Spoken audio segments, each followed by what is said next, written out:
My fiancé said, "This is your final chance." I replied, "You can have it."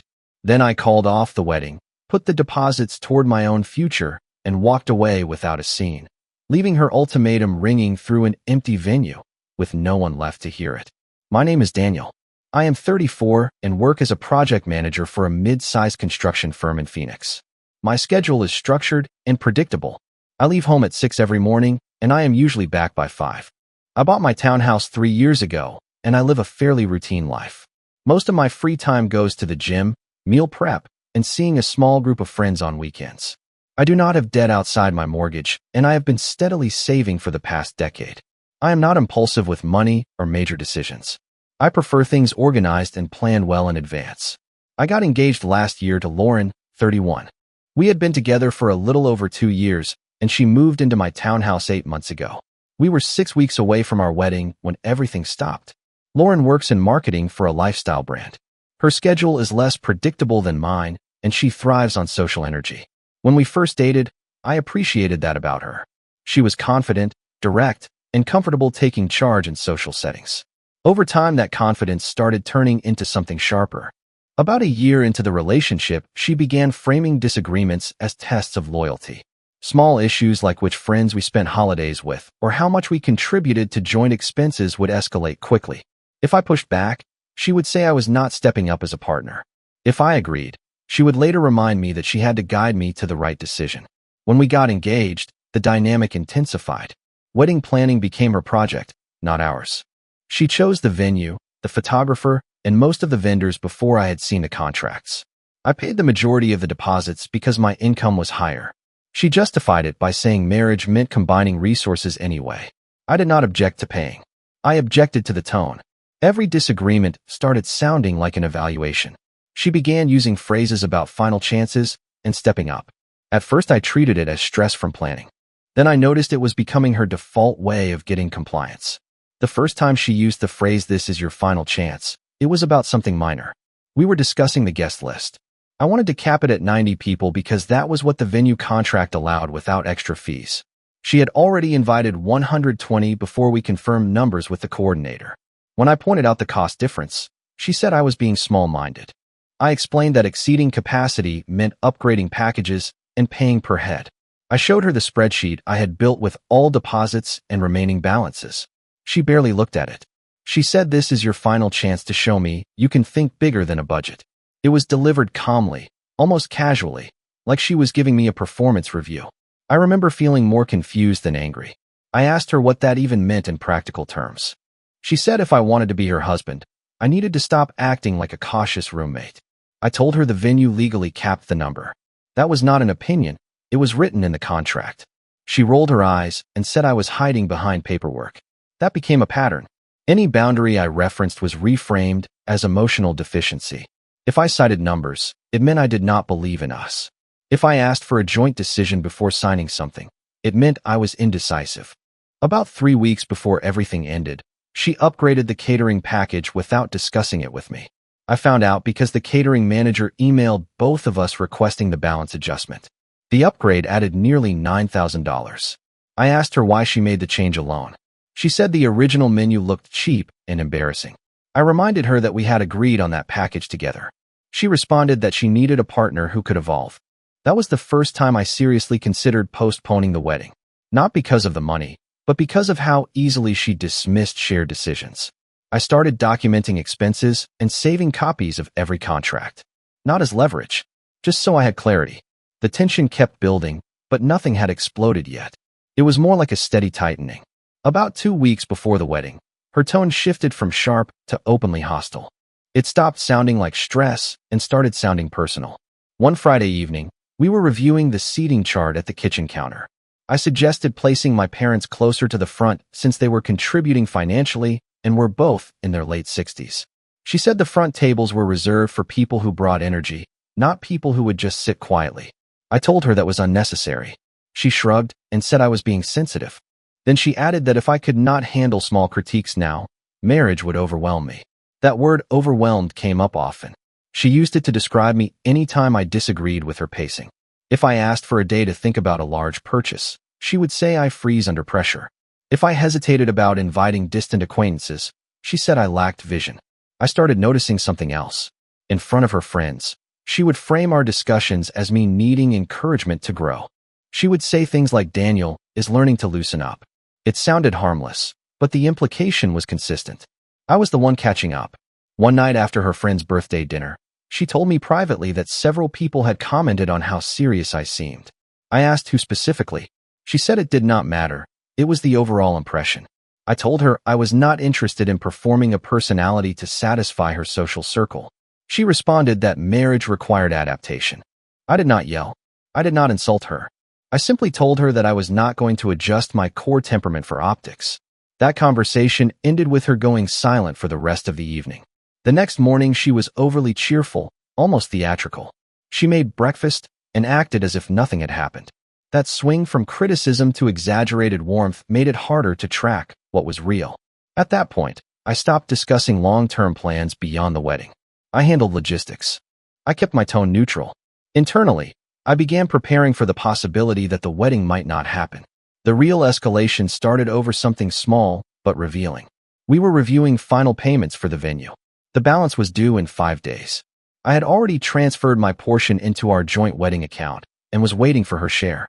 She had agreed to cover a specific percentage based on our income difference. When I asked if she had moved the funds yet, she said she was short that month because she had booked a bachelorette weekend that went over budget.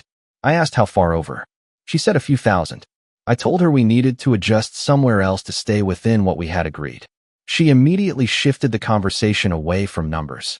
She said a husband would cover it without making it transactional.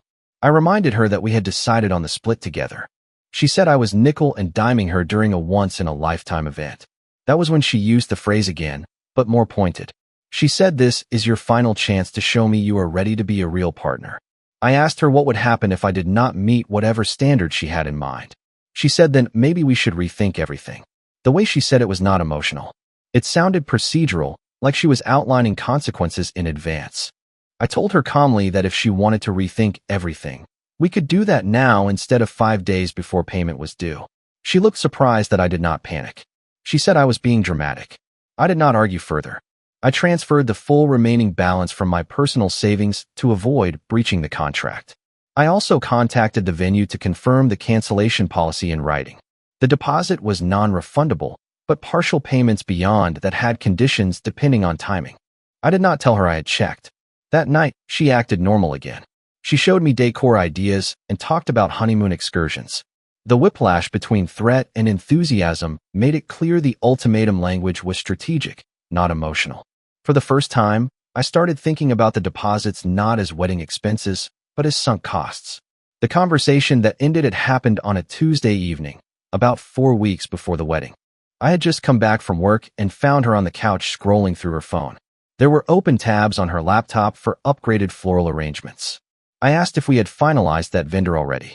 She said she was exploring options. I reminded her we had signed a contract with a specific florist 2 months prior. She said the original design looked safe, and she wanted something that made a statement. I asked how much the new proposal would cost. She said roughly $12,000 more. I told her that number was not reasonable given what we had already spent. I did not raise my voice. I simply stated that I would not approve another major increase. She closed her laptop slowly and looked at me like I had failed an exam. She said, I need you to understand something. This is your final chance.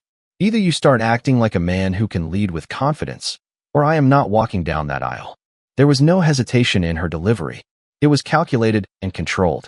She expected me to react with urgency. She expected me to negotiate. Instead, I felt something settle. I asked her to clarify what acting like a man who can lead meant in concrete terms. She said it meant not questioning her vision and backing her publicly and privately. I told her that backing someone does not mean financing every impulse without discussion. She said I was embarrassing her with my limitations. That word limitation stood out. I thought about the pattern. Every disagreement reframed as a character flaw. Every financial boundary treated as insecurity. Every pause labeled weakness. So I responded without raising my tone. You can have it. She looked confused and asked what that meant. I told her she could have the final chance. I was done being evaluated. She stared at me, waiting for the follow-up where I would reverse course. There was none. After I said that, she waited for me to elaborate. When I did not, She started explaining what she meant by leadership again, slower this time, like I had misunderstood her the first time. I told her I understood perfectly. I also told her the house was in my name. The mortgage was in my name. And if she was reconsidering the wedding based on my refusal to fund more upgrades, then we should separate immediately instead of stretching this out. She laughed at first. She thought I was posturing. I went upstairs and took 2 large storage bins from the garage. I came back down and started folding her clothes from the hallway closet into one of them. That is when she realized I was not arguing. She followed me upstairs and asked what I was doing.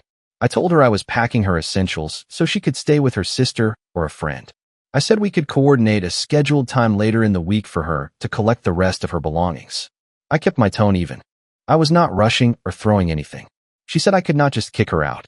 I told her she had not contributed to the mortgage and we did not have a lease agreement.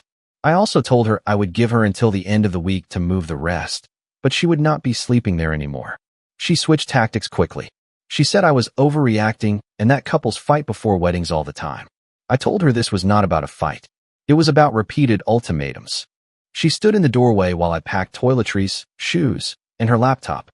I did not touch anything fragile or personal beyond what she would need immediately. When I carried the first bin downstairs, she finally asked if I was seriously calling off the wedding. I told her yes. There was no shouting. Just a long pause in the living room where our seating chart was still spread across the coffee table. Then I picked up my phone and stepped outside to make the first call. The first call was to the venue coordinator.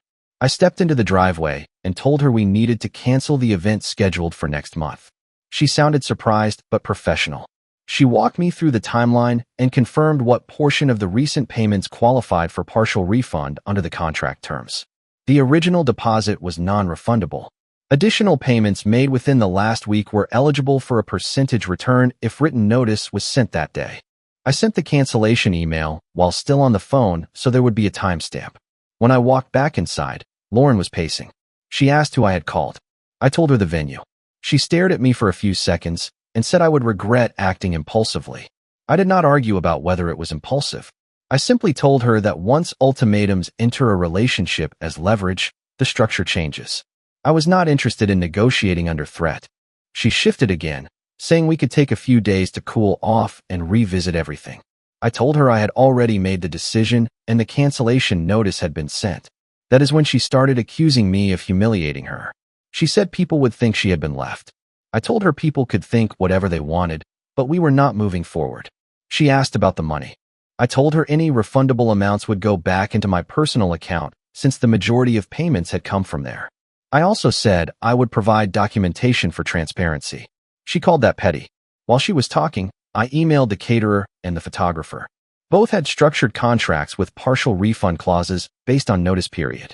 I was within the window for some recovery, though not all. Lauren watched me send the messages and said I was dismantling everything in real time. I told her that was accurate. By the time I finished the third cancellation email, she had stopped arguing and started calling her sister. She told her she might need a place to stay for a few days. I went back upstairs and continued packing. She stayed on the phone with her sister for about 15 minutes. I could hear parts of it from upstairs. The tone was controlled at first, then sharper. She kept saying he is being extreme and he is overreacting. I continued packing methodically. I separated what she would need immediately from what could wait. I placed her documents, jewelry box, and electronics in a smaller container and kept it near the front door so nothing important would get lost in the transition. When I came back downstairs, she ended the call and asked if I was seriously going to let a few arguments erase 2 years. I told her this was not about a few arguments. It was about the pattern of framing every disagreement as a test I was supposed to pass. She said I was twisting things. I told her I was responding to what she said directly. Final chance means the relationship is conditional on compliance. I am not interested in conditional engagement. She said most women expect their fiancé to step up financially before marriage. I reminded her that I had covered the majority of the wedding expenses and the mortgage while she lived there. I was not refusing responsibility. I was refusing escalation without agreement. Her tone shifted again. She asked if there was someone else. I told her no. There was no scandal, no secret, just a boundary. Around 9 that evening, her sister pulled into the driveway. Lauren packed a suitcase with clothes for the week. I carried the 2 storage bins to her sister's car. There was no shouting in front of her. Before getting in the car, She said you are making a mistake you cannot undo. I told her that might be true, but getting married under ultimatum pressure would be harder to undo. She did not respond to that. She got into the passenger seat and they drove off. I locked the door and went back inside. The house was quiet in a way it had not been for months. I slept through the night. The next morning I contacted every remaining vendor before work. The florist kept the design deposit but released the balance invoice. The DJ refunded half under the 30-day clause. The honeymoon airline tickets were partially refundable because I had booked flexible fares. I canceled the hotel entirely and received confirmation within a few hours. By the end of the day, I had a spreadsheet with confirmed losses and confirmed returns. It was not insignificant, but it was manageable. The majority of the recovered funds went back into my savings account. I redirected a portion into an index fund I had been meaning to increase contributions to. Lauren texted mid-afternoon asking if we could meet to talk privately. I told her we could speak by phone that evening. I did not want a prolonged in-person discussion in the house. When we spoke, her tone was calmer. She said she felt blindsided. I reminded her that repeated ultimatums are not neutral statements. She said she did not think I would actually walk away. I told her that assumption was part of the problem. She asked if there was any scenario where we could still get married later in the year. I said no, not because I was angry, but because the foundation had shifted. I did not trust that disagreements would not escalate into performance tests again. She accused me of punishing her for having standards. I told her standards are fine. Threats tied to compliance are different. The call lasted 12 minutes. There was no shouting. When it ended, she said she would arrange a time to collect the rest of her belongings that weekend. That Saturday, she came with her sister and 2 large suitcases. I stayed in the living room while they boxed the remaining clothes and decor items she had purchased. I handed over the smaller container with her documents and jewelry. I asked her to confirm she had everything important. She did not look at me much while leaving. There was no dramatic final exchange. Once the door closed behind them, I changed the garage code and updated the smart lock access. The venue date passed quietly on my calendar the following month. The original wedding date was a Saturday in early spring. I had taken the week off months earlier, so I kept the time off instead of canceling it. I used the first 2 days to repaint the guest room and rearrange the office. Most of her decor choices had already been packed and removed, so the space felt neutral again.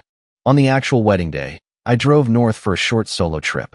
Nothing dramatic, just a rental cabin outside the city where I could hike in the mornings and review some long-term financial planning without interruption. I brought my laptop and finalized an increase to my retirement contributions using part of the refunded money. The rest stayed in savings as a buffer. A few mutual friends texted asking what had happened. I kept the explanation brief. We had different expectations about partnership and decided not to move forward. I did not provide details or invite debate. Lauren sent one final message about 2 weeks later. She wrote that she hoped I found someone who was less intimidated by ambition. I did not respond. There was no practical reason to continue the exchange. Since then, life has returned to its prior rhythm. Work is steady. The house is quiet. My expenses are predictable again. There are no evaluations attached to routine decisions. Calling off the wedding cost money and required a few uncomfortable conversations. It did not cost my stability. Looking back, the ultimatum was not the problem by itself. The problem was that it was meant to produce compliance. When she said this is your final chance, she expected urgency. What she got instead was a decision. There was no scene at the venue, just a canceled contract and an empty date on the calendar.